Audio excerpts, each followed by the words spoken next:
नमस्कार, मैं हूं करतार सिंह राजपूत। आप देख रहे हैं जी मध्य प्रदेश छत्तीसगढ़ का यूट्यूब चैनल।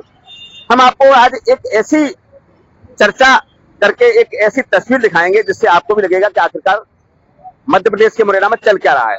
दरअसल सरकार द्वारा मध्य प्रदेश में आबकारी नीति बनाई जाती है। उसमें नियम कानून तय किए जाते हैं कि किस नियम के आधार पर किस तरीके से शराब की दुकानें वो चलेंगी। लेकिन यहाँ खुलेआम आबकारी अधिकारी शराब ठेकेदारों की मिलीभगत से धज्जियां उड़ाते हुए दिखाई दे रहे हैं। मामला ऐसा है कि जब शराब की दुकानें दी जाती हैं, उनकी चतुर सीमाएं लोकेशन ऑफ शॉप तय की जाती है, लेकिन यहाँ ऐसा नहीं होता।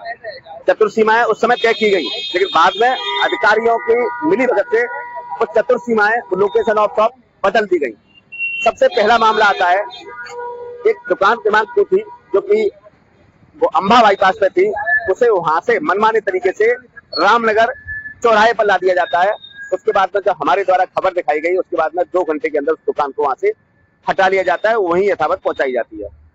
आबकारी अधिकारियों को लगा कि इनके पास शायद एक दुकान की जानकारी, अन्य दुकानों की जानकारी नहीं है। लेकिन हमने जैसे ही वो खबर दिखाई, हमारे पास तमाम फोन आए कि सर, मुरैना में आबकारी नीति का खुलेआम धज्जियां उड़ाई जा रही है। यहाँ जो अधिकारी हैं, यहाँ की मुरैना वृत्त की निधि मैडम, वो पैसा लेकर, ऐसा आरोप लोगों ने लगाया, तो पैसा लेकर चतुर सीमा उनको तय कर रही है। आरोप इसलिए भी सिद्ध होता है कि आखिरकार चतुर सीमा किस आधार पर, किस नियम के तहत चेंज की गई।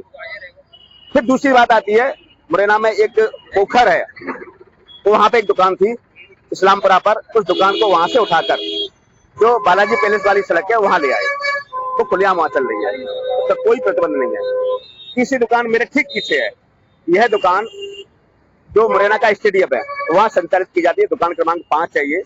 और यहाँ आबकारी अधिकारी निधि गुप्ता की मिली भगत से इस दुकान को शराब ठेकेदारों ने मिलजुल कर यहाँ पहुंचा दिया।